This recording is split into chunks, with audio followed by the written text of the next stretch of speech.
Hello students, काले आपणे chapter number 5 चालू कर्युं हतुं युक्लिडनी भूमितिनो परिचय। एनामां आपणे पूर्वधारणा 5 सुधी અહીં સુધી પૂર્વધારણા 5 સુધી જોયું હતું। ત્યારબાદ આપણે ઉદાહરણ 1 देखीए तो उदाहरण 1 શું કહે છે, જો A, B અને C એક રેખા પર આવેલા ત્રણ બિંદુ હોય અને B બિંદુ A અને C ની વચ્ચે આવેલ હોય, બરાબર, તો સાબિત કરો કે AB + BC = AC।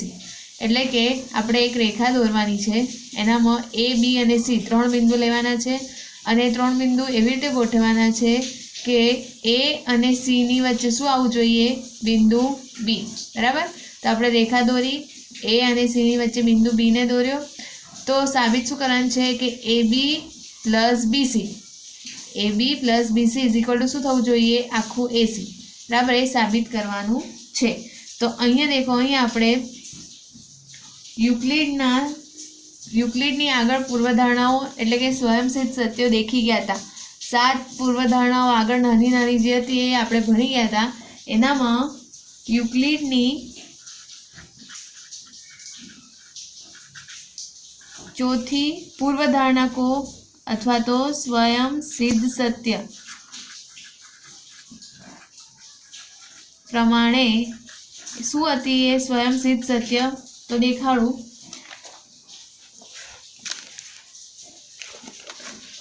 तो अहीं देखो, आ हती युक्लिडनी पूर्वधारणा आपणे आगळ काले ज शीखी गया। एनामां चौथी पूर्वधारणा शू छे, एकबीजा पर बंध बेसती आवती वस्तुओ एकबीजाने सरखी होय। आपणे आ पूर्वधारणानो અહીં उपयोग करवानो छे, बराबर। तो एकबीजाने बंध बेसती आवती वस्तुओ એટલે અહીં देखो AB અને BC છે, તો AB અને BC આટલું માપ છે, એના પર આ આખું AC ગોઠવી શકાય, બરાબર। આ અહીં देखो, અહીં AB આટલું છે, BC આટલું છે, બરાબર। તો AC પર કેટલું છે, આટલું છે, એટલે AC બી આટલું છે, बराबर। तो आ AC आना पर गोठवी शकाय, एटले के आखू AC ए AB अने BC पर बंध बेसे छे, एटले के AB अने BC पर AC शुं थाय छे, संपाती थाय छे। एटले युक्लिडनी आ चौथी स्वयंसिद्ध सत्य प्रमाणे AB अने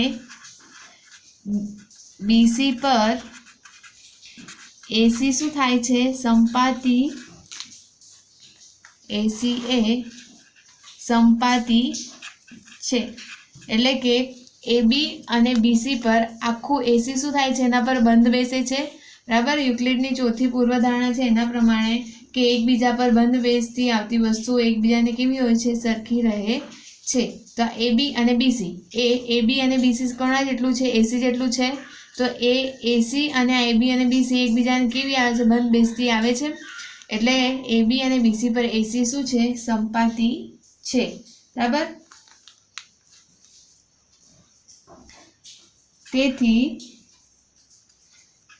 AB + BC = AC शुं थाय छे, साबित थाय छे, बराबर। तो लखवानुं युक्लिडनी चौथी स्वयंसिद्ध सत्य के पूर्वधारणा प्रमाणे के वस्तुओ परस्पर बंध बेसी होय तो एकबीजाने के शुं होय छे, सरखी होय छे।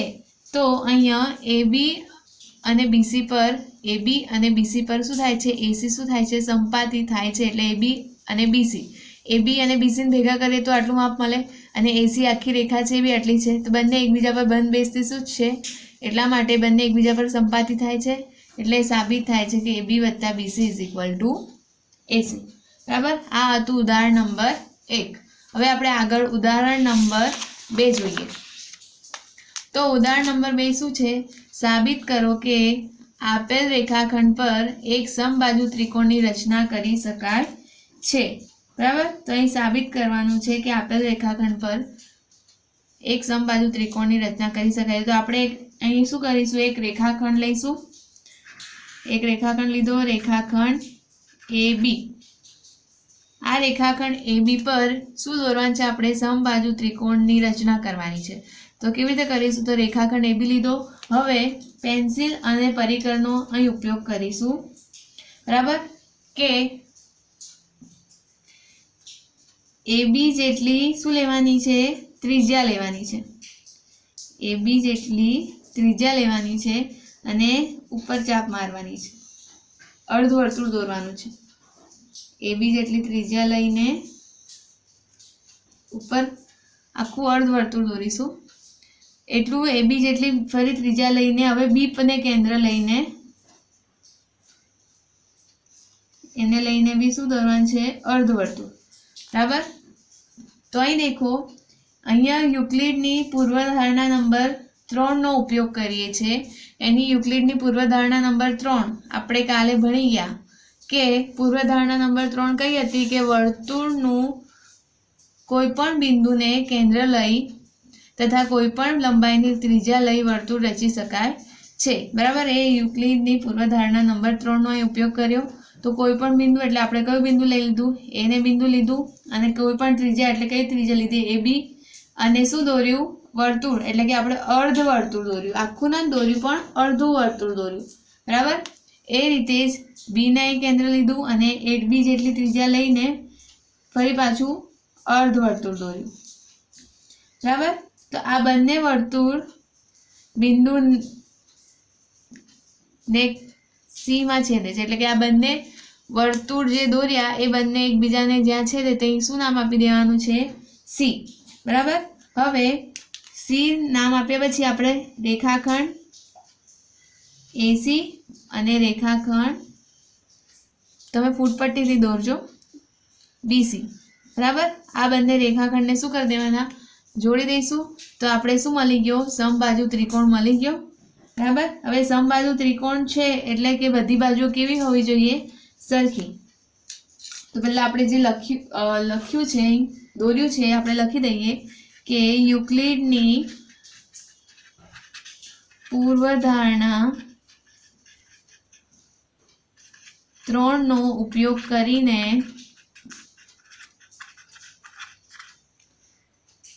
એને કેન્દ્ર લઈ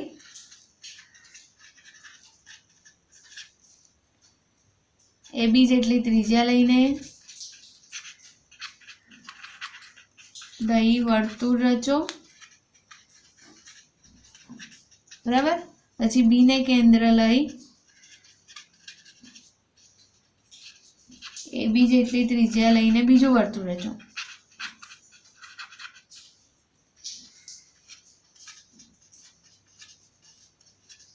બંને જ્યાં છેદે ત્યાં C બિંદુ નામ આપો.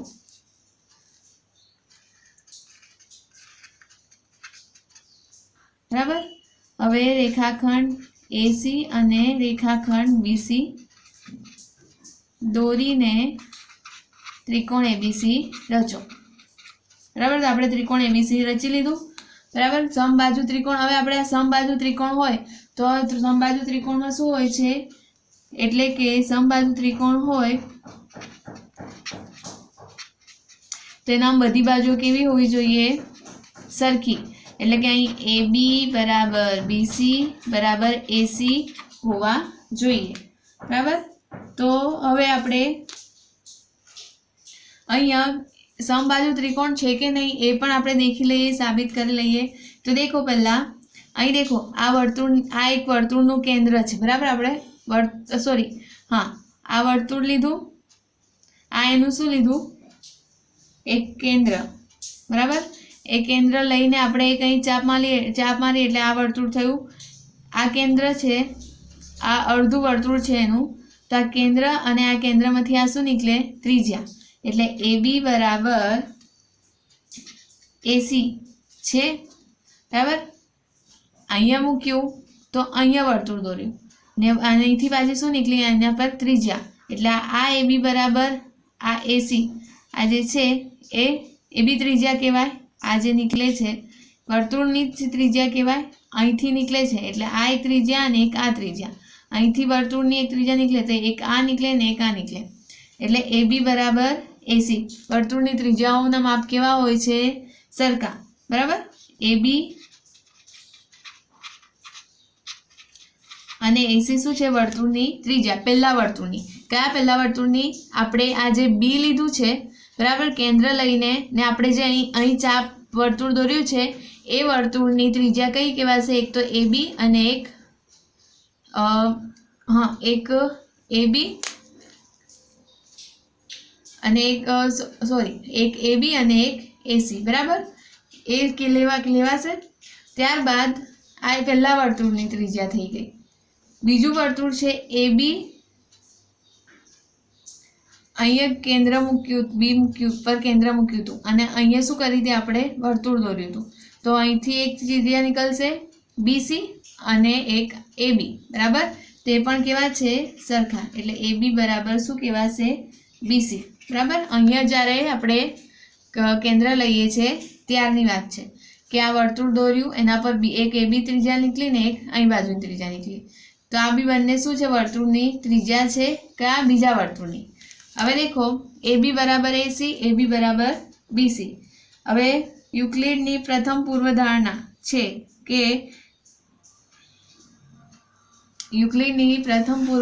છે કે એક વસ્તુને સમાન હોય તેવી વસ્તુઓ એકબીજાને સમાન થાય બરાબર।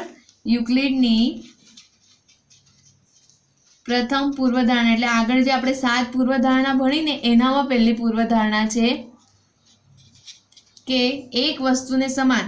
તો દેખો એસી અને બીસી એક વસ્તુ એટલે એ બી ને સમાન છે, તો આ બે વસ્તુઓ પણ એકબીજાને સમાન થાય, એટલે એક વસ્તુને સમાન હોય તેવી વસ્તુઓ એકબીજાને સમાન હોય છે। તો આ એસી અને બીસી બે વસ્તુઓ છે, એ બે વસ્તુઓ એક જ વસ્તુ એટલે કે એ બી ને સમાન છે, તો આ એસી અને બીસી પણ એકબીજાને સમાન થાય, એટલે તેથી એ બી બરાબર બીસી બરાબર એસી થાય। એટલે આપણે શું મળ્યું, તેથી ત્રિકોણ એ બી સી એક સમબાજુ ત્રિકોણ છે બરાબર। આ થયું આપણું ઉદાહરણ નંબર 2।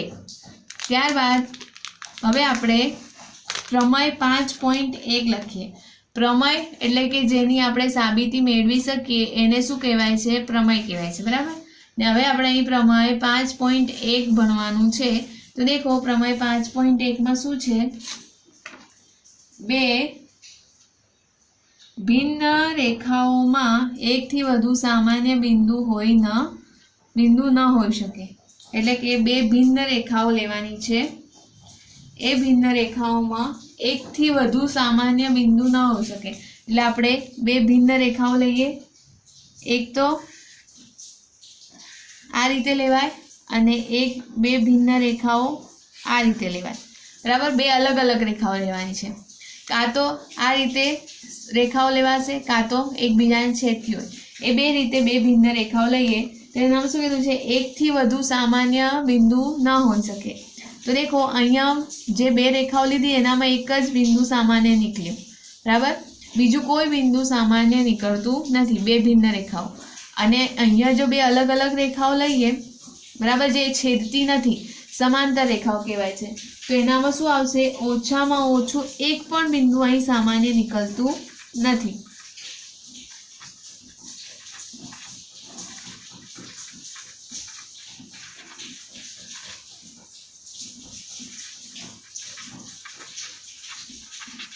એટલે કે બે જો સમાંતર રેખાઓ છે એ પણ બંને ભિન્ન રેખાઓ કહેવાય। તો આ બે ભિન્ન રેખાઓ લીધી આવી રીતે, તો એનામાં એક પણ બિંદુ એટલે કે ઓછામાં ઓછું એક પણ બિંદુ અહીં સામાન્ય નથી।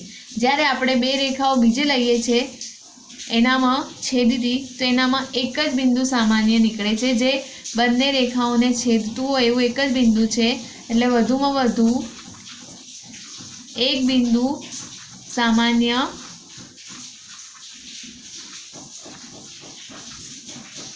મળે બરાબર। એટલે કે આ તો સાબિત થાય છે કે બે ભિન્ન રેખાઓમાં એકથી વધુ સામાન્ય બિંદુ ન હોઈ શકે બરાબર છે। આપણે બે રીતે બે ભિન્ન રેખાઓ લીધી, એક તો આ રીતે બે રેખાઓ લેવાય, એક તો બંનેને છેદતી હોય એ રીતે લેવાય બરાબર। તો આવી રીતે બે અલગ અલગ રેખાઓ લઈએ છીએ સમાંતર રેખાઓ, તો એનામાં એક પણ બિંદુ સામાન્ય નીકળતું નથી।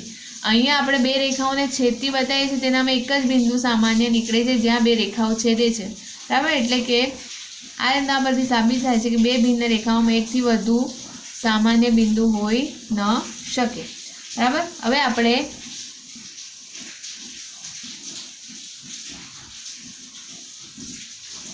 સ્વાધ્યાય 5.1 શરૂ કરીશું। સ્વાધ્યાય 5.1 માં દાખલા નંબર 1 देखो। નીચે આપેલ વિધાનોમાંથી કયા વિધાનો સત્ય છે કે અસત્ય કારણ આપી જણાવો। એટલે કે હવે આપણે અહીંયા સ્વાધ્યાય 5.1 ખરા ખોટા ભણવાના છે। તો દેખો એનામાં અને જો ખોટું હોય તો શું આપવાનું છે એનું કારણ। તો પહેલું વિધાન છે એક બિંદુમાંથી પસાર થતી માત્ર એક રેખા દોરી શકાય। એટલે એક બિંદુ લીધું, એનામાંથી પસાર થતી માત્ર એક રેખા દોરી શકાય। તો દેખો આ બિંદુ છે, આનામાંથી પસાર થતી રેખાઓ દોરીએ તો આ એક થઈ, આ બે થઈ, આ ત્રણ થઈ। દેખો આ એક બિંદુ છે, એનામાંથી પસાર થતી કેટલી રેખાઓ મળે છે? તો પણ આપણે અહીં શું કીધું છે? એક બિંદુમાંથી પસાર થતી માત્ર એક રેખા દોરી શકાય। તો આ વિધાન કેવું આવશે? અસત્ય। એટલે કે આ વિધાન કેવું છે? ખોટું। કેમ ખોટું છે?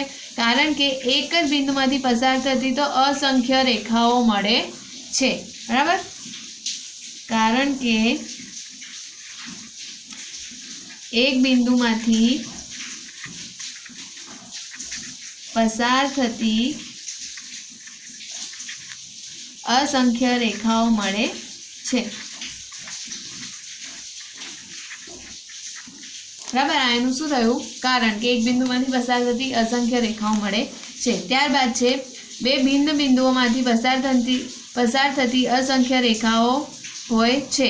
હવે અહીં શું કીધું છે? બે ભિન્ન બિંદુઓમાંથી પસાર થતી। આ બે ભિન્ન બિંદુઓ લઈએ, બરાબર? હવે બે ભિન્ન એટલે અલગ અલગ બિંદુમાંથી પસાર થતી એક રેખા દોરવાની છે। એક રેખા દોરી, અહીં શું કીધું છે? અસંખ્ય રેખાઓ, પણ આપણે તો બે ભિન્ન બિંદુમાંથી એક જ રેખા મળે છે। બીજી કોઈ રેખા દોરીએ, ધારો કે અહીં હું બીજી રેખા દોરું, પણ એ તો એક જ બિંદુમાંથી પસાર થશે, બે બિંદુમાંથી પસાર થાય નહીં। એટલે કે બે બિંદુમાંથી પસાર થતી એક જ રેખા મળે છે। તો આ વિધાન બી કેવું છે? અસત્ય। લખવાનું, કારણ કે આપણે પૂર્વધારણા 1 હતું, બરાબર? એ પ્રમાણે કારણ કે બે ભિન્ન બિંદુઓમાંથી એક જ રેખા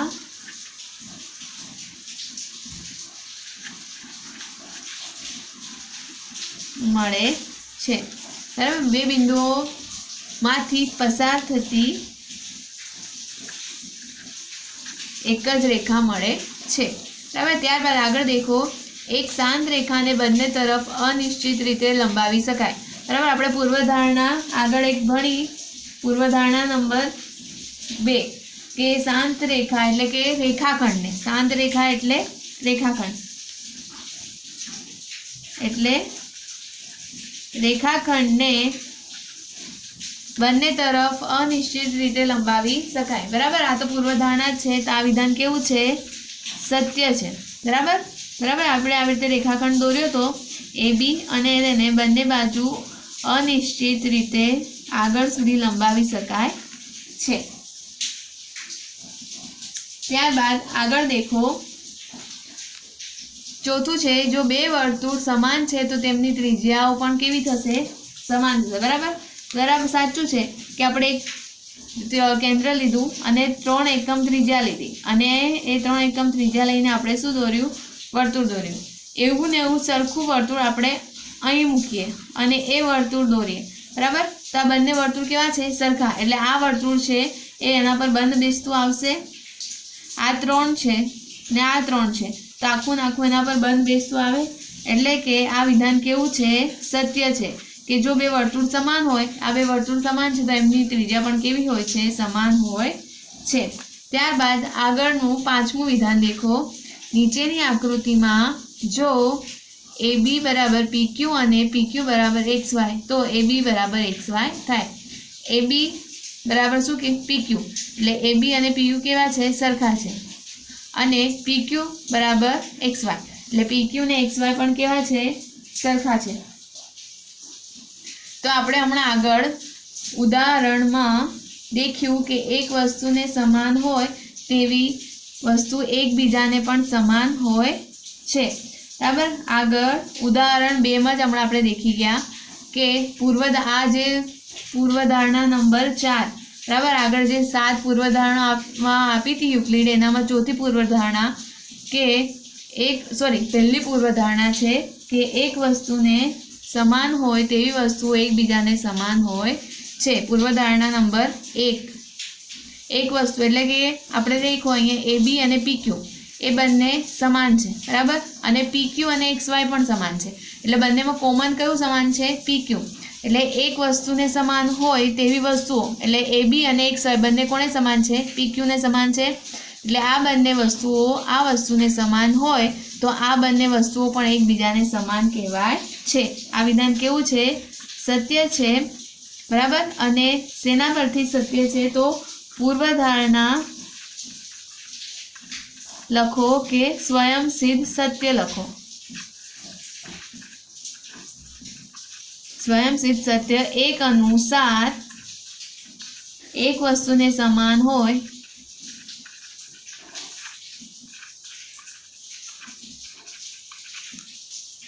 तेवी वस्तु एकबीजाने समान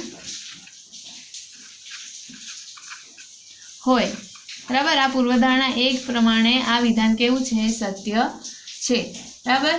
त्यारबाद देखो आगळ दाखला नंबर 2 अहींया आपेला पदोनी शुं आपवानी छे व्याख्या आपवानी छे अने ए व्याख्याओमां कोई एवा पद होय के जेने व्याख्यायित करी शकाय तो ए शोधी अने आपणे ए पदोनी पण शुं आपवानी छे व्याख्या आपवानी छे। तो अहीं तमे व्याख्याओ लखी दीधी छे बराबर ए तमने याद ज राखवानी छे। तो देखो पहली व्याख्या छे समांतर रेखाओ के एक ज समतलमां आवेली बे रेखाओ परस्पर छेदे नहीं तो तेमने समांतर रेखाओ कहेवाय छे बराबर। एक ज समतलमां आपेली बे परस्पर रेखाओ तो अहीं देखो एक समतल अने बे अलग अलग रेखाओ छे एकबीजाने केवी छे समांतर छे छेदती नथी बराबर। त्यारबाद छे बीजुं छे लंब रेखाओ जे बे रेखाओ परस्पर काटखूणे छेदे तेमने लंब रेखाओ कहे छे। परस्पर काटखूणे एटले के काटखूणो बनवो जोईए बंने छेदे तई बराबर। तो आ बंने केवी रेखाओ थई लंब रेखाओ। आ बधी व्याख्याओ तमे आगळ धोरणमां भणी गया छो बराबर। त्यारबाद देखो आगळ त्रीजी व्याख्या छे रेखाखंड। रेखाना एवा भागने रेखाखंड कहे छे जेने बे अंत्य बिंदुओ होय बराबर। रेखानो एवो भाग के आ एक रेखा दोरी छे अने एनो एवो भाग के जे बे अंत्य बिंदु होय बराबर। तो आटला भागने शुं कहेवाय रेखाखंड कहे छे। त्यारबाद छे वर्तुळनी त्रिज्या। वर्तुळना केंद्र अने परिघ परना कोईपण बिंदुने जोड़ता रेखाखंडने शुं कहे छे वर्तुळनी त्रिज्या। आ वर्तुळनुं केंद्र छे अने आखुं जे वर्तुळ दोर्युं एनो शुं कहेवाय परिघ बराबर। एटले वर्तुळनुं केंद्र अने परिघ तो केटली बधी त्रिज्याओ निकळे आ बधी शुं छे वर्तुळनी त्रिज्याओ कहेवाय छे बराबर। त्यारबाद छे चौरस जेनी चारे बाजु एकरूप होय तथा चारे खूणा एकरूप एटले के चारे चौरस दोर्युं एनाम चारे बाजु केवी होय सरखी अने खूणाओ पण केवा होय सरखा एवा चतुष्कोणने शुं कहे छे चौरस कहे छे बराबर। आ 5 व्याख्याओ आपणे देखी। हवे आ 5 व्याख्याओमां जो एवा कोई पद आवता होय के जेनी व्याख्या आपी शकाय तो आपणे देखीए तो अहीं देखो चौरसमां एक पद आवे छे चतुष्कोण एनी व्याख्या आपणे आपी शकीए छीए। वर्तुळनी त्रिज्यामां पण आवे छे वर्तुळनुं केंद्र अने परिघ। रेखाखंडमां आवे छे रेखा बराबर। त्यारबाद आगळनी बे व्याख्यामां देखो अहीं आवे छे समांतर रेखाओमां समतल अने लंब रेखाओमां शुं आवे छे काटखूणो। आ जे पदो आवे छे कया कया पदो मळ्या 5 व्याख्यामांथी तो अहीं देखो लख्युं छे रेखा समतल वर्तुळनुं केंद्र परिघ चतुष्कोण अने काटखूणो। आटला पदो आपणे आ 5 व्याख्याओमांथी मळे छे। हवे आ पदोमांथी कया पदोने आपणे व्याख्यायित करी शकीए अने कया अव्याख्यायित छे तो देखो रेखा अने समतल मैं आगळ ज कीधुं हतुं आगळनी विडियोमां कीधुं छे के रेखा समतल अने बिंदु ए त्रणेय पदो केवा छे अव्याख्यायित पदो तेमनी व्याख्या आपी शकाय नहीं बराबर। तो अहीं रेखा अने समतल अव्याख्यायित पदो छे। वर्तुळनुं केंद्र परिघ चतुष्कोण ने काटखूणो एनी व्याख्या आपी शकाय छे। तो एनी व्याख्याओ देखो नीचे मुजब छे। काटखूणो 90 अंश मापवाळा खूणाने शुं कहे छे काटखूणो बराबर बधाने खबर छे आगळ भणी गया छे। त्यारबाद छे परिघ। परिघ एटले के वर्तुळनी परिमिति बराबर एटले के आपणे एक वर्तुळ दोरीए अहींया तो आ जे वर्तुळ जे दोर्युं आखुं एने शुं कहेवाय छे एनो परिघ कहेवामां आवे छे। त्यारबाद छे त्रीजुं वर्तुळनुं केंद्र। तो वर्तुळनुं केंद्र वर्तुळना समतलमां आवेલું એવું બિંદુ કે જે વર્તુળના દરેક બિંદુથી સમાન અંતરે હોય તેને વર્તુળનું કેન્દ્ર કહે છે. એટલે કે આપણે એક વર્તુળ દોર્યું, એના વચ્ચે કેન્દ્ર લઈએ. આ કેન્દ્ર એ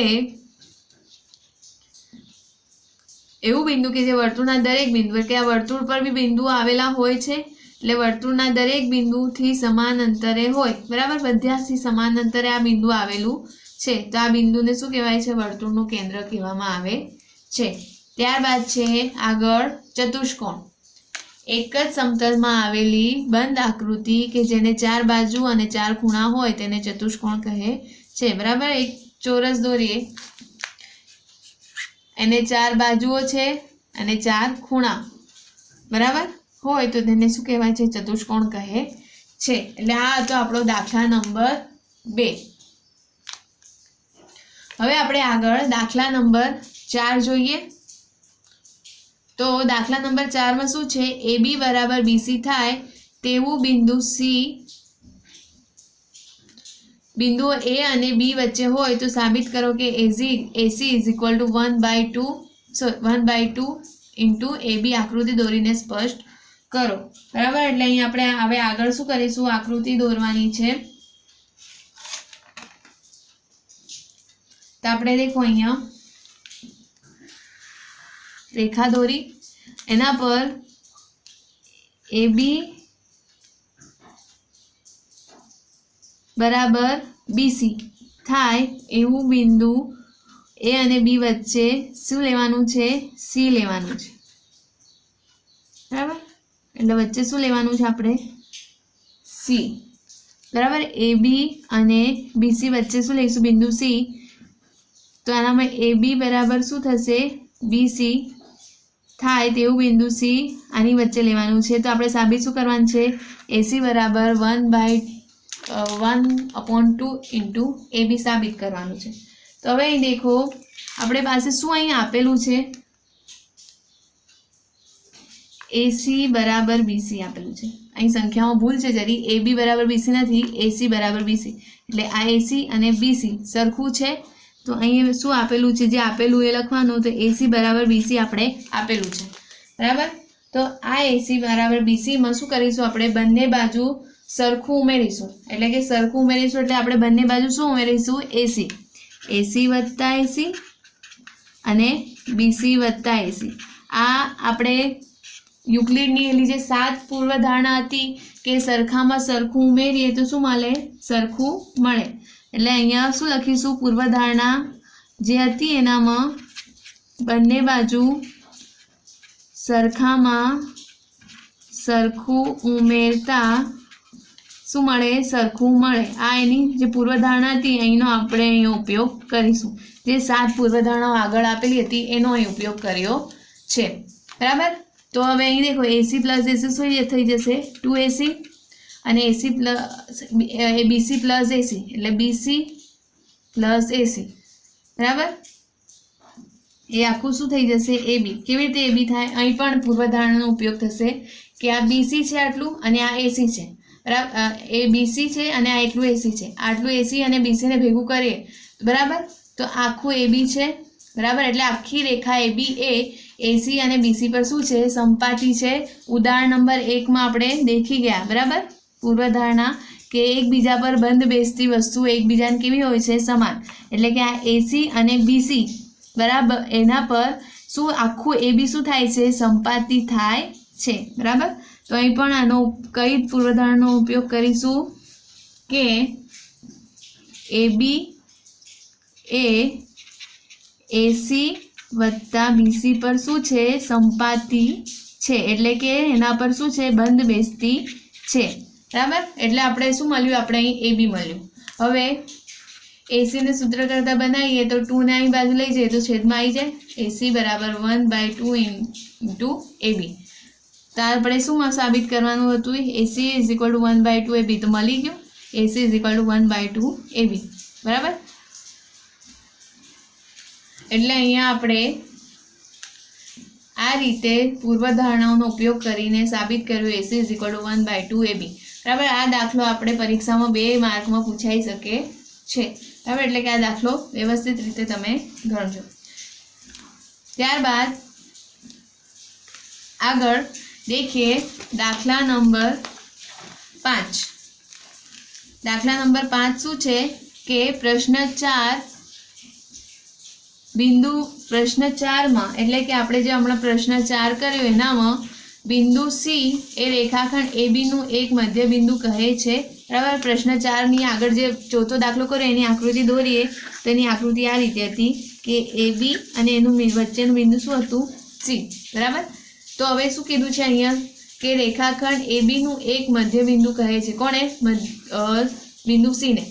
बराबर। ए बी नु मध्य बिंदु कहे छे। साबित करो कि दरेक रेखाखंड ने मात्र एक ज मध्य बिंदु होय छे। बराबर। અહીં શું સાબિત કરવાનું છે કે દરેક રેખાખંડને માત્ર એક જ મધ્ય બિંદુ હોય છે એવું સાબિત કરવાનું છે। તો આપણે અહીં દેખો, ધારો કે એ બી છે, આપણે એને 10 સેન્ટીમીટર લઈએ, આ એનું માપ લીધું છે રેખાખંડનું। બરાબર। તો હવે આપણે એનું અડધું મધ્ય બિંદુ કરવું હોય તો આ 5 અને આ 5 થયું। બરાબર।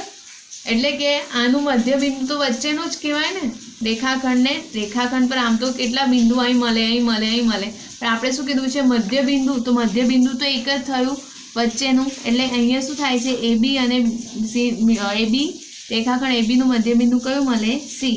એટલે દરેક રેખાખંડને માત્ર એક જ મધ્ય બિંદુ હોય છે। બરાબર, કે જે વચ્ચેનું। બરાબર। અહીં તો આમ તો ઘણા બધા બિંદુઓ મળે રેખાખંડ પર, પણ જો મધ્ય બિંદુ હોય તો એ કેવું હોય છે? વચ્ચેનું હશે। એટલે કે દરેક રેખાખંડને માત્ર કેવું હોય છે? એક જ મધ્ય બિંદુ હોય છે। બરાબર। ત્યારબાદ છે દાખલા નંબર 6। આકૃતિમાં જો એસી બરાબર બીડી હોય તો સાબિત કરો કે એબી બરાબર સીડી છે। આ એક અહીં આકૃતિ દોરી છે, એનામાં એસી એટલે કે આટલું એસી બરાબર શું થવું જોઈએ? બીડી। બીડી એટલે કે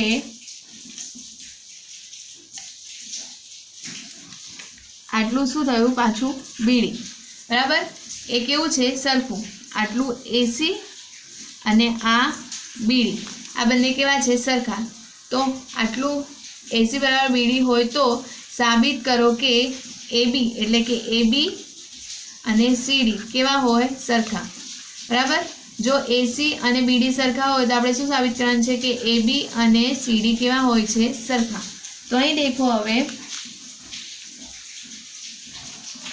જે આપણે પહેલા શું છે આપણી પાસે આપેલું તો એસી બરાબર બીડી આપેલું છે, તો આપણે અહીં લખીશું એસી બરાબર બીડી। હવે અહીંયા શું કરીશું? અહીંયા દેખો આટલું એસી છે। બરાબર। હવે અહીંયા પૂર્વધારણા જે એક હતી કે એકબીજા પર બંધ બેસતી વસ્તુઓ એકબીજાને સરખી હોય, એ પૂર્વધારણાનો અહીં ઉપયોગ કરીએ તો આખું એસી જે છે એસીનો જો સરવાળો કરીએ તો શું થશે? એબી વત્તા બીસી। એબી વત્તા બીસી એટલે કે એબી એસી પર એબી વત્તા બીસી શું છે? સંપાતી છે। બરાબર। એવી રીતે જ બીડી છે, તો બીડીનો સરવાળો કરીએ તો બીસી વત્તા સીડી, આટલું બીસી અને સીડી બંનેનું ભેગું કરે તો શું થાય? બીડી થાય। એટલે કે બીસી અને સીડી પર શું સંપાતી છે? બીડી સંપાતી છે રેખા। એટલે કે અહીંયા શું થશે? એબી પ્લસ બીસી એ એસી ને શું છે? સંપાતી એટલે કે બંધ બેસતી છે। બરાબર। તેવી જ રીતે બીસી પ્લસ સીડી એ કોને બંધ બેસતી છે?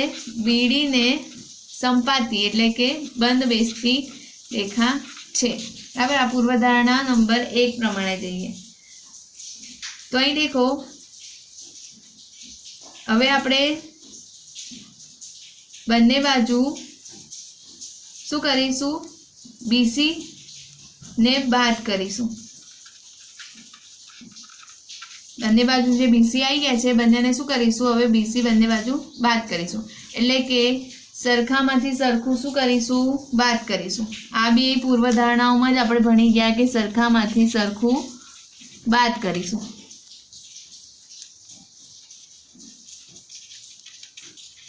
બરાબર। સરખામાંથી સરખું બાદ કરીએ એટલે કે અહીંયા બીસી છે, બંને બાજુ બીસી છે, બીસી સરખું સરખું છે, એનામાંથી જ બીસી પાછું બાદ કરીશું તો એબી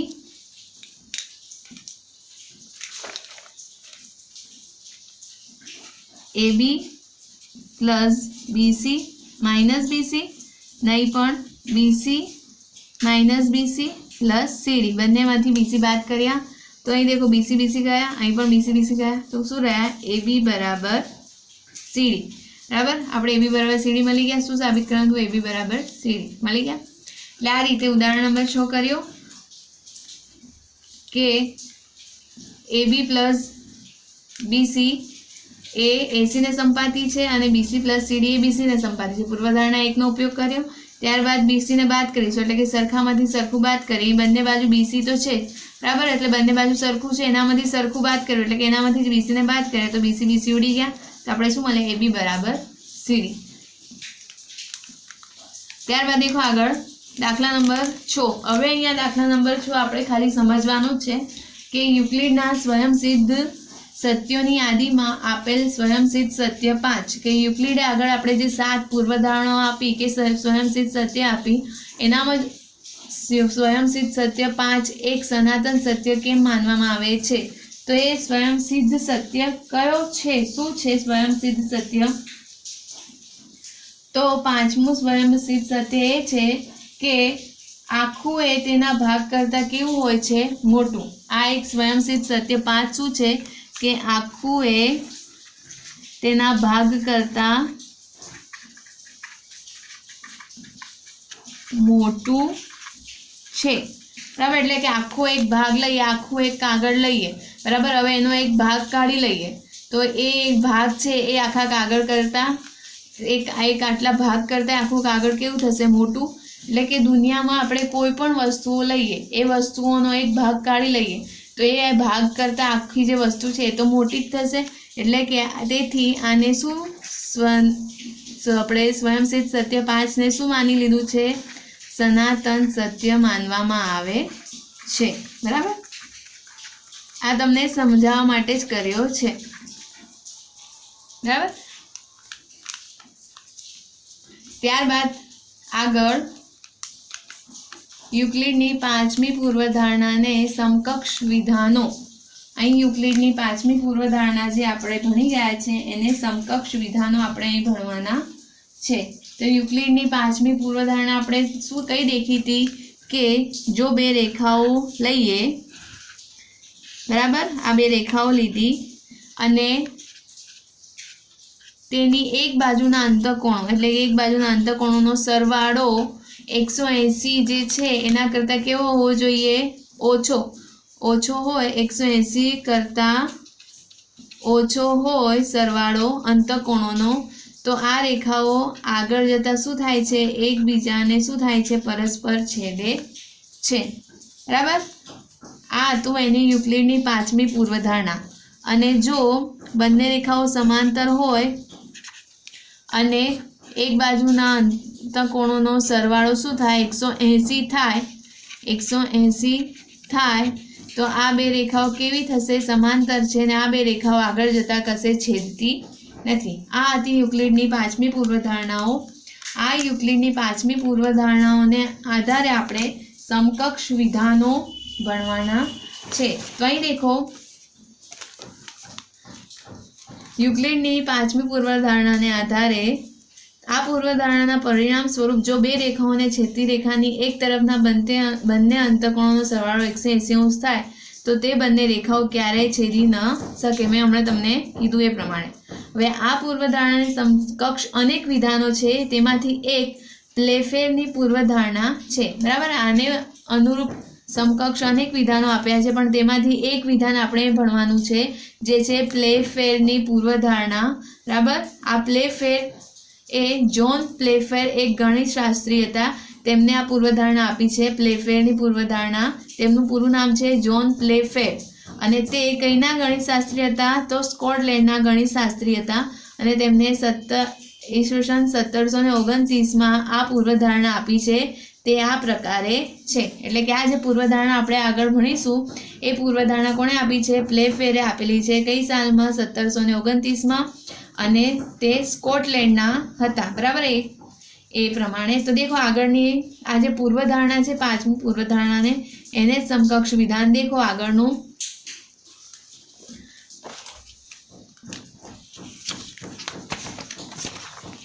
શું છે એની પૂર્વધારણા કે દરેક રેખા એલ અને તેના પર ન હોય તેવા પ્રત્યેક બિંદુ પી માટે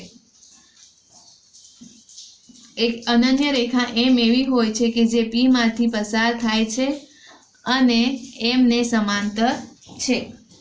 આ રહી એની પૂર્વધારણા કે દરેક રેખા એલ અને તેના પર ન હોય તેવા પ્રત્યેક બિંદુ પી માટે. એટલે આપણે એક રેખા એલ દોરીએ, બરાબર, અને હવે તેના પર આ રેખા એલ દોરી, હવે તેના પર ના હોય તેવું બિંદુ પી, એટલે એક પી લીધું બિંદુ. એક અનન્ય રેખા એમ એવી હોય છે કે જે પી માંથી પસાર થાય છે, એટલે કે આ પી બિંદુ જે લીધું એની ઉપર એનામાંથી એક રેખા પસાર કરવાની છે, બરાબર. પી માંથી તો ગમે તે રીતે રેખાઓ પસાર થઈ શકે છે, પણ અહીંયા કેવી રેખા પસાર કરવાની છે? જે રેખા એલ ને સમાંતર હોય, બરાબર. હવે આ રેખા એલ ને સમાંતર તો આવી રીતે જ એક રેખા બનશે જે પી માંથી પસાર થતી હોય, રેખા એમ, બરાબર. કારણ કે પી માંથી દેખો, તમે પી માંથી પસાર કરવા જાઓ તો ઘણી બધી રેખાઓ પસાર થતી હોય છે, પરંતુ આપણે શું કીધું છે? આપણે જે પી માંથી રેખાઓ પસાર કરીએ તે કોને સમાંતર હોવી જોઈએ? રેખા એલ ને. તો રેખા એલ ને સમાંતર હોય તેવી એક સીધી રેખા શું બનશે? રેખા એમ, બરાબર. તો આ શું છે? એની પૂર્વધારણા, પ્લેફેરની પૂર્વધારણા છે. આ પરિણામને નીચેના સ્વરૂપમાં પણ રજૂ કરી શકાય છે કે બે છેદતી ભિન્ન રેખાઓ એક જ રેખાને સમાંતર ન હોઈ શકે.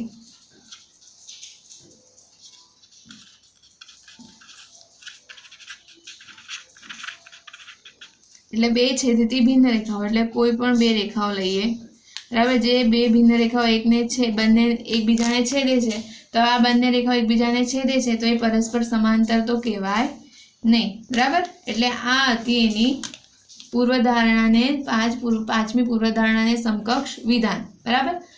ત્યારબાદ દેખો સ્વાધ્યાય 5.2 છે. એ સ્વાધ્યાય 5.2 માં ખાલી બે દાખલા છે, ખાલી હું તમને સમજાવું છું, એ ગણવાના નથી, બરાબર. તો દેખો સ્વાધ્યાય 5.2 માં શું છે? તમે યુક્લિડની પાંચમી પૂર્વધારણાને સમજી શકાય તેમ કેવી રીતે લખશો? તો યુક્લિડની પાંચમી પૂર્વધારણા જ મેં તમને કીધી હતી કે બે રેખાઓ લઈએ અને એ રેખાઓનો એક બાજુના અંતઃકોણોનો સરવાળો કેવો હોવો જોઈએ? 180 કરતાં ઓછો હોય તો તે પરસ્પર આગળ જતાં શું થાય છે? છેદે છે. એને બીજી રીતે લખીએ તો બે સમાંતર રેખાઓ લઈએ અને એની છેદિકાની એક બાજુના શું લઈએ? અંતઃકોણો. ને આ બંને અંતઃકોણોનો સરવાળો કેટલો થશે? 180, બરાબર.